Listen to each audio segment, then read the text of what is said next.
Alright. Hold on, one more thing. Did I do it? I did. Okay, just making sure. Alright.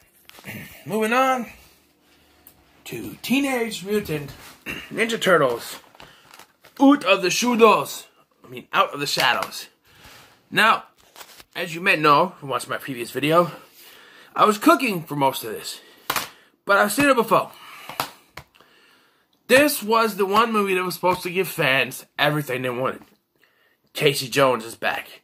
Bebop and Rocksteady on the big screen for the first time. Detectatron on the big screen for the first time. Krang on the big screen for the first time. Baxter Stockman on the big screen for the first time. And when I first saw this, I thought it was good. It is good. But much like I said, I don't think it actually was in the actual uploaded version, because I recorded for like 30 minutes before, or 20 minutes before I accidentally bumped the thing. But, okay. There are problems with this. And I'll get to it. The faces of the turtles aren't like much better either. So, what's the story?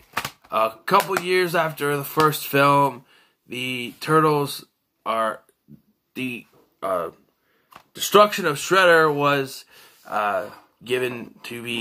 said to be done by Vern, now going by Eagle or something like that.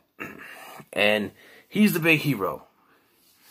And he's the one that dealt with the Shredder. And as most cases of movies, and anyone who knows Michael Myers will tell you, they decide to move Shredder to another location, and when this happens, he gets broken free. Stop doing that! You think people in movies would learn not to move people from one location to another. It's always whatever he's on is going to get hijacked or knocked over or something.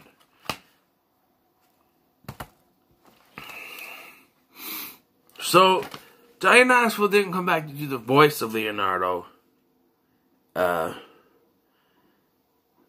Whoever did the motion capture, he did the voice, so yeah. And I think Tony Shalhoub does the voice of Splinter, but I'm not sure. But I know that Johnny Knoxville didn't come back, but the rest all have the same voice. But I couldn't tell when I first watched this, because he does the voice that makes him sound enough like Leonardo from the first film that you can't tell. I've heard complaints that Megan Fox just looks like she doesn't care. And, yeah. I used to really like Megan Fox. In fact, I had a crush on her. A little thing for her when, they're not some of the films like Jennifer's Body and Transformers and all that. And we're the same age, so it's not that creepy. We're the same age. And I guess she only dates older men. She's married to Brian Austin Green, right? And it's like, I haven't seen her in much after this. And this is when it's just like, she didn't care. And that might have been Michael Bay's fault. I didn't like Michael Bay. Who? It was directed by Dave Green, whoever that is. Then once again, Bay didn't direct this. He produced it. But he does have, I don't know, there's fart jokes and stuff in it. Bebop and Rocksteady.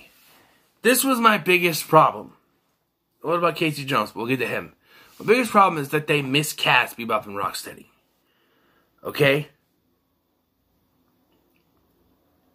They cast Sheamus, who already, a professional wrestler / actor now, who already has a mohawk, as Rocksteady. What?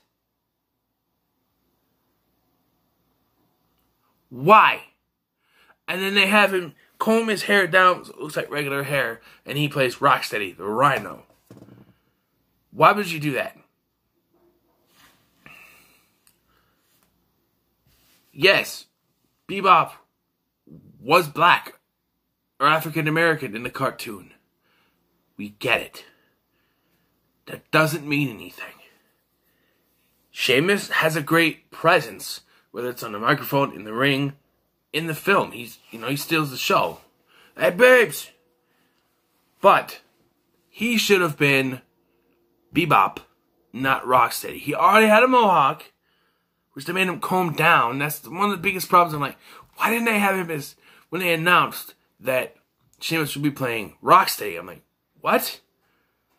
Why? He has a mohawk. And then they take Gary Anthony Williams and they put a mohawk on him. They were miscast. They should have been swapped around. Tyler Perry as Baxter Stockman does all right. I haven't seen much of Tyler Perry outside of the Medea category, but he does pretty well with the character. I'm not going to say anything about being African American, because in the comics, he was African American, and I've seen African American versions of him. The only white version of him, or Caucasian, was in the 1987 version, which I do like, but there have been African American versions. Most prominently, my favorite is the one from the 2003 animated series. He had a flat top, and eventually, instead of I think he became a fly, but he was also like robotic. And I kind of like that. They kind of stepped out of him becoming a fly, because in 1987 he was a fly. In the 2012 he became the fly. And in this one they were set up for him to becoming the fly. But there's not going to be any sequels because people didn't make enough money. Now we go over to Casey Jones. And Casey Jones, yes, I have heard a lot of complaints. He's supposed to be a vigilante. He's supposed to be anti-police, anti-establishment, this rogue hockey player, this guy who wants to just be a vigilante. And when they cast Stephen Amell in the role, I was like, yeah, get him a wig. Let's do this. First thing wrong, no wig. Short hair. Now, maybe they saw some of the early stuff from Arrow where they put a wig on him. And they're like, hey, doesn't look good. That's that. That's a TV show, good quality TV show. This is a film that's going to go into theaters. They probably have higher quality wigs that they could do something with.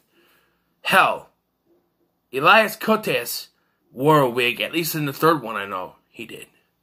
And it didn't look like it was fake at all. So they could have done something.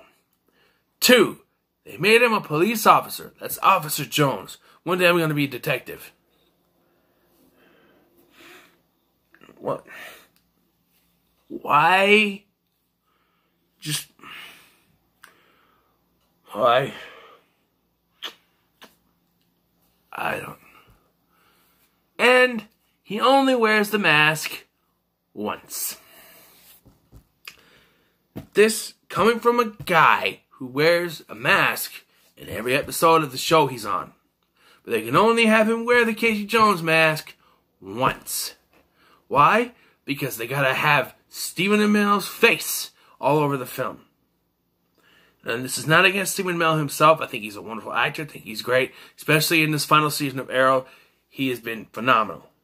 Nothing on him. In fact, he's one of the positives.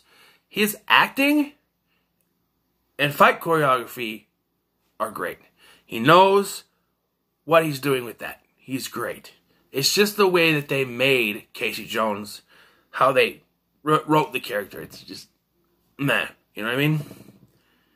And then, we got the Shredder. Continuity doesn't match up. Now, 1, he was like 60 years old in the first film. And when he fell off, you saw him clutching the mutagen. And when they cast the guy in the role, the guy from Fast and Furious Tokyo Drift, I'm like, the guy's in his 30s. How does that work? I'm like, well, if they could just explain that the mutagen made him look younger. They don't explain shit. Nothing. They have this little thing at the beginning that shows that Vernon was named the hero. He took all the responsibilities of being a hero, saved save New York City because the Turtles couldn't. And that they locked away Shredder, showing what he looks like now. 1. I know, according to this, they locked him up. He was never captured at the end of the first one. They never showed him being locked up, nothing. I assumed they would presume him dead, and then he would show up in this one. Or like Krang. The way I thought it would happen is that he would be presumed dead, clutching that mutagen. Krang would then take him into his ship, use the mutagen to bring him back, making him look younger, and then Shredder would have to go to Baxter Stockman for help to take down the Turtles. Because I thought we were going to get the cinematic version of the Mousers. But we don't. We don't. At all. Baxter Stockman is a stock nerd character. Doesn't do much. There's no Mousers, nothing. I thought we would do that. We were finally getting Baxter Stockman, and I said, we're finally going to get the Mousers. Nope. I know the last few reviews have been me bashing stuff, but I do like these movies, I swear to God. But I'm just naming off the problems, you know?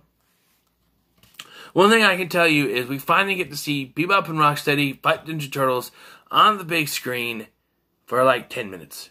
And then that's it. They have a fight in like the Amazon or whatever it is. And for what it is, it's a good fight. It's all CG. But it's a good fight. And that's all we get. And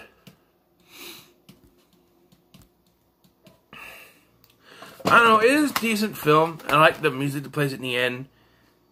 And I like the idea that they were trying to continue by locking Shredder away.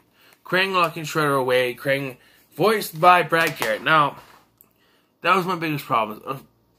Originally, I believe he was supposed to be voiced by Will Forte. Which would have been great because Will Forte has that... it's either Will Forte or Bill Hader, but both of them had that nasally kind of voice that would have worked. But then they cast Brad Garrett. Brad Garrett's got a deep voice. And while he's done a lot of voice roles, Krang is not a good one for him to do. I'm sorry. He's supposed to be crying and sound like this. When you got him sounding like this and talking, oh, did I get the mucus in your eye? That's not Krang. It's Brad Garrett having them fucking around in a sound booth. I'm sorry. Yeah, I'm back to bashing again. I'm sorry. But it's just, that the voice threw me off. I'm like, that's not Krang. Like, Brad Garrett, he's good with what he's given, but it's not Krang. He's supposed to Saki. What are you doing? He's supposed to have that squeaky voice with a little belch here and there. We don't get that, and he barely mentions Dimension X. We barely get to see the Technodrome and his robotic body. Alright? In the trailers, the robotic body had the bald head. For some reason in the final film, they took that out and it was just flat. Metal. And it's, what? Why would you show us that in the trailer and then take it off in the actual film? That's what irks me sometimes. They show stuff in trailers that's not really in the film. Like the Incredible Hulk in Avengers Infinity War when he's really in the Hulkbuster. I hate that. It's like, oh, well, that's cool. And then you watch the movie and then you realize, wait a minute. You know, you see the trailer and something like, wait a minute, that wasn't in there. And that wasn't in there. What the hell? Why put it... I know that Marvel is notorious for misleading. And that's the way they want to market it, fine. But why? Just don't put that shot in a film. Simple. Alright? That's what irks me about this, is that I like the design of Krang's robot body in the trailer.